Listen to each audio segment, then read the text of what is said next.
everyone. It's so good to have this opportunity to reach out to you tonight. I also wanted to just say, you are missed.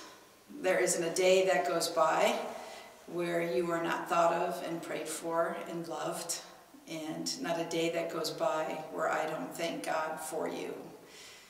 So, thinking about some words to share with you, I found myself in the Gospel of Mark. And I really like Mark because Mark is an action-packed gospel. Jesus is in action in every sense of the word. And in those first 6 chapters, we see him on the move, and we see him encountering people.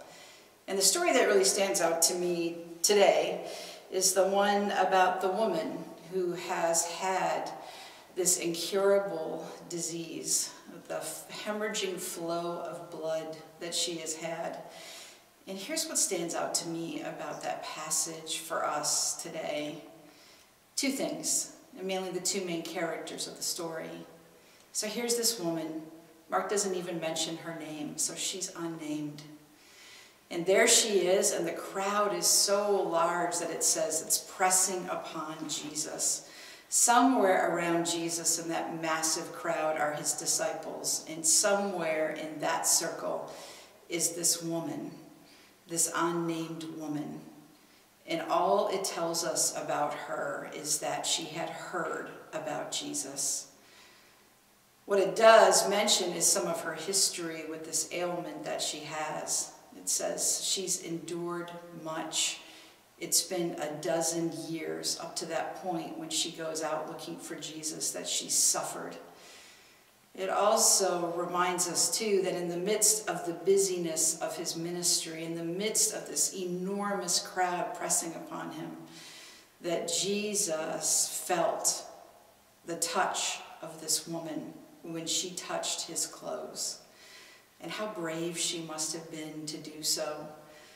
Having no idea how she got through the crowd, Mark doesn't choose to give us those details. He kind of tells us the main thing of the story, which is she knew that Jesus was her hope in the midst of her darkest adversity. And she knew that Jesus would somehow touch and connect to her. And that's exactly what Jesus does. Where all the disciples are around him, they don't even see this woman. The minute she touches him, and it says she touches his clothes from behind him, he has that sense that this power has flowed out from him, and he almost spins around in the crowd looking for whomever it was that touched him. And he asks a disciple nearby, "Did you see someone?" And the disciple, his response is, "Lord, how can we see anybody in this crowd? Why would you even dare to ask the question?"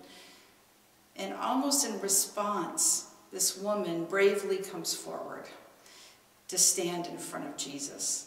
And it says she comes in fear and trembling. And I think there's a lot of misrepresentation about what fear and trembling right here for this woman means. It wasn't that she was afraid of Jesus. She came to him. It was in fear and trembling after suffering so long and facing such adversity to be healed from it. It must have shook her to the core, in awe of him as well.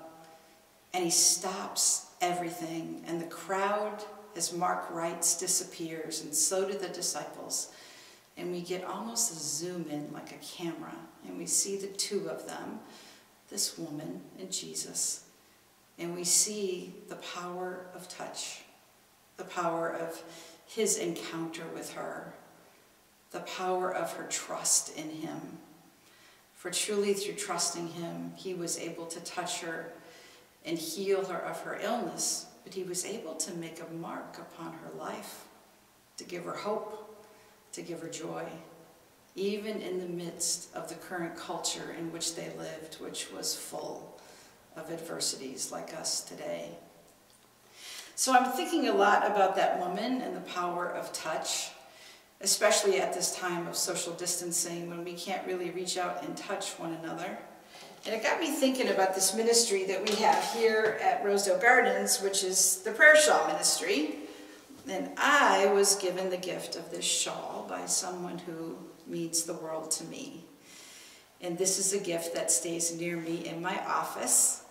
And so I would like to propose that you must have, wherever you are in your home, a shawl, an afghan, something that you have that gives you comfort and perhaps keeps you warm when you're feeling cold. So, in lieu of trying to make lots and lots of prayer shawls and physically getting them to each one of you, I'd like to wrap us all up in this prayer shawl, you and yours and me and mine, and to say that for this day, that the shawls and the afghans that we gather around us are just the presence of Jesus, the good presence of one another. For even though we are apart in miles and distance, we are still the body of Christ. And together we come to Jesus, and he still finds ways to touch us in our hearts. So may you feel his presence today, and may you also find ways to touch other people's hearts, even though we can't physically reach out with a handshake or a hug. What will it be that you could do today to touch someone's heart? Perhaps as easy as a text message or a phone call. Perhaps it's a letter or a note. Perhaps it's just praying for someone. Whatever it is, reach out and touch someone today. Even in this time of social distancing, the love of Christ and the hope that he gives us helps us find ways to find comfort in him and to give comfort to others. God be with you. See you soon.